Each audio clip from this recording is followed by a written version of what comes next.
Jon Stewart's show on Apple TV Plus gets canceled over his China content. China has wiped Israel off the map, literally.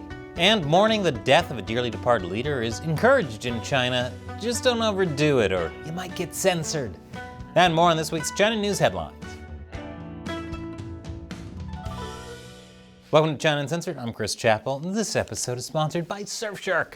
Whenever you go online, you should be using a VPN like Surfshark to cover your tracks and protect your identity. Well, it's official.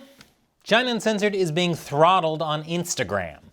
This means we won't show up in Instagram's Reels, Search, or Explore sections, or in random people's feeds. Instagram told us this was because the account didn't follow its recommendation guidelines. So what are its recommendation guidelines? Well, for one, there are a bunch of squishy terms that aren't defined. Apparently, you can be throttled for sharing things like clickbait or engagement bait. Wait, isn't that the whole point of Instagram engagement? What do they mean by engagement bait? Of course, that term isn't defined anywhere, so I can only guess. Maybe they found this clip of Gavin Newsom falling on a Chinese kid too engaging? Apparently I need to share less engaging content from now on if I want Instagram to promote me in order to boost engagement. And speaking of controlling platforms, Jon Stewart has unrenewed The Problem with Jon Stewart on Apple TV Plus after creative differences with Apple. Why? Well, apparently Apple didn't like his coverage of China. Reportedly, Apple had concerns about he was planning to cover artificial intelligence and China, and probably the Chinese artificial intelligence, which now controls Apple's central server. The Hollywood Reporter said Apple approached Jon Stewart before the season started and informed him that he and Apple needed to be aligned regarding topics on the show. Stewart balked at the idea of being hamstrung by Apple and decided to walk away. Now, we don't know exactly what Jon Stewart was going to say about China or AI, but if it's anything like The Daily Show with Jon Stewart, I could see why Apple and its Chinese overlords would be worried. But now the People's Republic is tackling what may be its most pressing problem. The government's media watchdog agency in China has launched a crackdown on puns. The great chairman says from now on all meanings must be literal and all entendre must be single. Single, I say! There will be no puns that... Oh no, that's a pun. Yes, Jon Stewart might have made pun of China and Xi Jinping once or twice. China pledged to renew military dialogue with the U.S. while criticizing the U.S.'s meddling. It's pretty funny that China's military wants to talk again, especially after saying it will show no mercy to anyone supporting Taiwan's independence. Anyone like the U.S., for example? The Chinese military's second-in-command also reportedly accused a certain country of starting proxy wars all over the world, specifically the wars in Israel and Ukraine. China is accusing the U.S. of being behind the wars in Israel and Ukraine. Well, since I know the communists always accuse you of doing what they're doing, I'm beginning to wonder what role China had in Israel and Ukraine. But speaking of the war in Israel, China literally wiped Israel off the map. I'll tell you more after the break. Welcome back. It's become pretty clear whose side China is on in the Israel-Hamas war. After failing to condemn Hamas for its attack on civilians in Israel, China then went on to call for a two-state solution and accuse Israel of going beyond self-defense in its counterstrike. But in case there was any doubt whose side China was on, China has now wiped Israel's name off its maps. Maps on Baidu and Alibaba, which are like Google and Apple Maps, now show only the names of Israeli cities, but not Israel. As you can see on this Baidu map, the name for Israel's neighbors, Jordan, Syria, Lebanon, and Iraq, are still there. It's just Israel that's not there. Vanished. Yaqiu Wang, a research director at Freedom House, said, on the Israel-Palestine conflict, the Chinese government has always propagated a narrative that places the blame squarely on Israel, a key U.S. ally, because this aligns with a key objective of the ruling Communist Party's propaganda: to undermine the U.S. in the international community. This time, it is no exception. It should come as no surprise, then, that Chinese netizens have been posting hate-filled comments to the Weibo account of the Israeli embassy in Beijing. According to Voice of America, they include comments like, "Heroic Hamas, good job," and "Hitler was wise."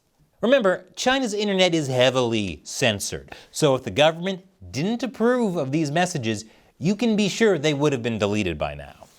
And speaking of Chinese social media, Canada is banning the Chinese messaging app WeChat on government devices, as well as the Russian antivirus program Kaspersky. They were banned because they present an unacceptable level of risk to privacy and security. That's according to the Treasury Board of Canada, which oversees public administration. China responded by accusing Canada of banning Chinese companies without any evidence they're a threat.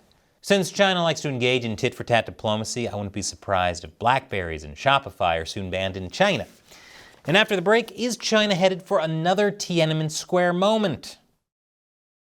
Welcome back. After the death of China's Premier Li Keqiang last week, what looks like hundreds, maybe thousands of Chinese lined up outside his home to pay their respects. And this is what it looked like at his alma mater, Peking University. And all that white you see there are flowers left in his hometown. Now, if you don't follow Chinese politics, you might think, wow, Chinese people must really like their leaders. Look how sad they are when they die. Which may be the case for some people, but for many, it was a way to air their frustration with Xi Jinping in a marginally approved way. Very marginally. Public tributes to Li have been strictly controlled as the government seeks to prevent a mass outpouring of grief that it regards as a possible trigger for social unrest. You see, what they're afraid of is the same kind of unrest that led to the 1989 Tiananmen protests, which ended in the Tiananmen Square massacre. Those protests were sparked by the death of former CCP General Secretary Hu Yaobang. Like Li Keqiang, Hu Yaobang was seen as a reformer and a man of the people who represented hope that the government could reform. Kinda looks like that hope really did die with him. Because of that history, Chinese police have already swarmed Tiananmen Square.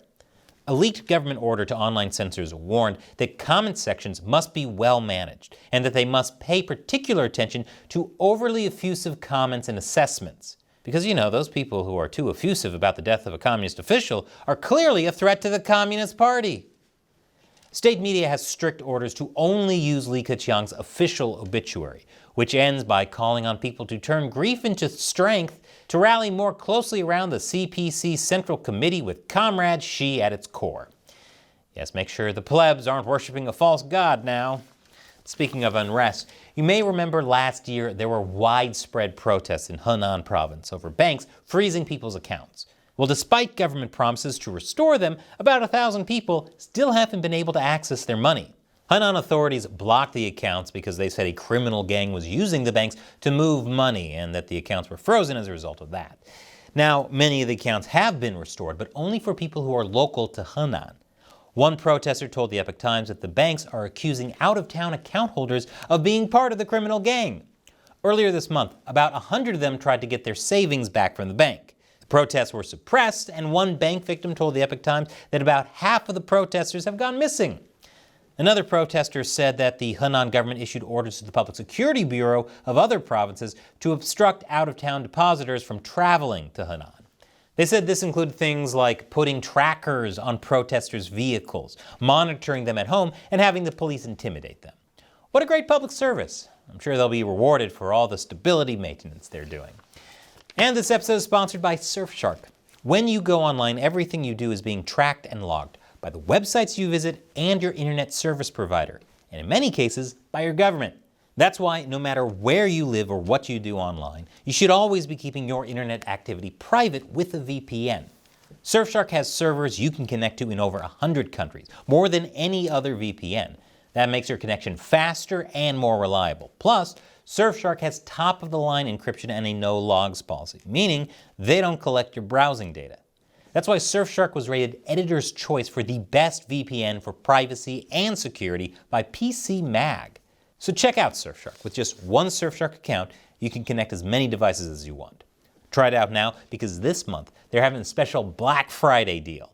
Go to surfshark.com/uncensored to get up to 6 additional months for free. That's surfshark.com/uncensored and use the code uncensored. The link is in the description. I'm Chris Chappell. Thanks for watching China Uncensored.